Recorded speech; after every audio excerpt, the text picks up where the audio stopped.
Buenas noches, compañeros y compañeras de la Maestría en Educación.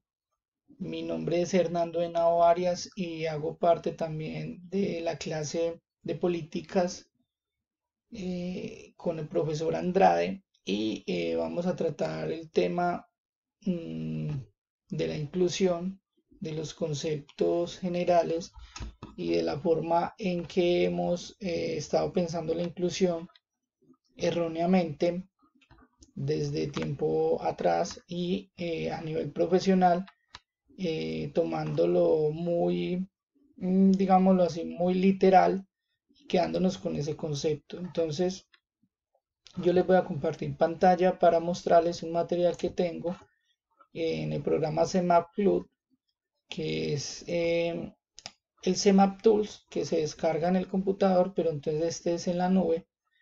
Aquí les voy a compartir un poco de dos mapas, ¿sí?, conceptuales que he hecho en la maestría y también en la licenciatura que también realicé aquí en la Corporación Universitaria Iberoamericana. Y entonces voy a mostrarles lo que es el concepto de inclusión, entendida como la vinculación de grupos segregados al goce de sus derechos fundamentales antes vulnerados. Inicialmente se entiende así, ¿cierto? Son leyes, son decretos que han sacado por políticas internacionales y después nacionales locales para esa vinculación de grupos segregados, grupos que se han segregado a través de la historia y que nosotros nos debemos incluirnos todos porque fuimos segregados, porque fuimos segregando a otros y entonces vamos a hablar un poco de eso. Entonces todo nace, les voy a compartir también una imagen de Ortopedia INSE, que es un blog de inclusión. Aquí hay un cuadro, cuatro cuadros de exclusión, segregación, integración e inclusión. Entonces, la exclusión, la contraparte diagonal aquí de la inclusión, hace referencia a ese periodo después de la Revolución Francesa.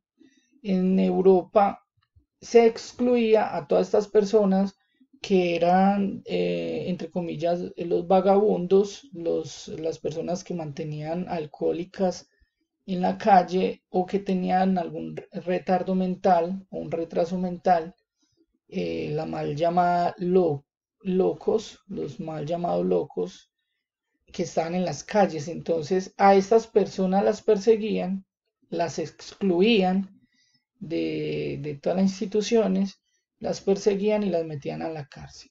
Después de este tiempo de periodo de exclusión pasó a la segregación, eh, donde conocemos la historia, digámoslo así, algo parecida a la Segunda Guerra Mundial, donde se excluyeron grupos, se segregaron grupos de judíos, pero entonces vamos a hablarlo educativamente. La segregación se dio en formar instituciones para estos grupos de segregación de forma religiosa, étnica, con retardos físicos o mentales en ese momento, y era de crear instituciones en dos aspectos. Uno, religiosa, y la otra era una institución médica. La religiosa hacía partes de caridad en el ejercicio de discapacidades por tener aspectos caritativos de redención y ayudar a los seres olvidados por Dios.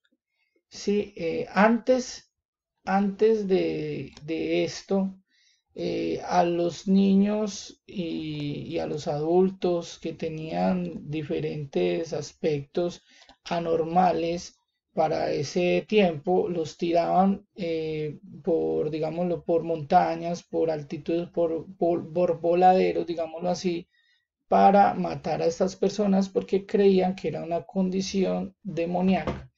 Después pasó la transición a la segregación en instituciones de caridad y de asistencialismo. El asistencialismo como terapias médicas, y después pasamos a la integración, que es donde en la época, digamos, de los 90, de los 90 a los 2000, veíamos que en las instituciones educativas habían salones y las personas se llenaban de orgullo diciendo que allí se integraban a esas personas, pero siempre todavía habían barreras, habían muros que, que nos separaban de ellos digámoslo, para integrarlos, pero todavía no estamos incluyéndonos a través de todos, como reconociendo las diferencias y todas las virtudes, las diferencias, ya sean culturales, religiosas, físicas. Ahí nosotros estábamos integrándolos, pero no había inclusión aún. La inclusión se vio abordada desde unos parámetros de ley, eh, como lo es, parámetros como lo es a nivel mundial, por ejemplo, en tratados como el de Salamanca de 1994, donde se incluían a todos como sujetos de derecho social educativo y más aún con grupos que fueron segregados. Grupos como, por ejemplo, grupos étnicos, religiosos, de clase social y de género. Aquí empezó la inclusión como políticas de Estado en la década de los años 2000 a través de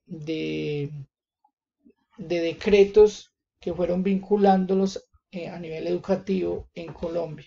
Entonces, para finalizar, hay que entender la inclusión más que ese proceso que se ha dado, que aquí lo esbocé en forma general, más que ese proceso, vamos a entenderlo no bajo el concepto de incluir a una población segregada, sino que vamos a entenderlo como la unificación, como el todo, como no como una parte, sino como el todo de una educación de calidad, donde estamos todos, donde vamos a respetar las diferencias, pero sobre esas diferencias desarrollamos nuestras potencialidades.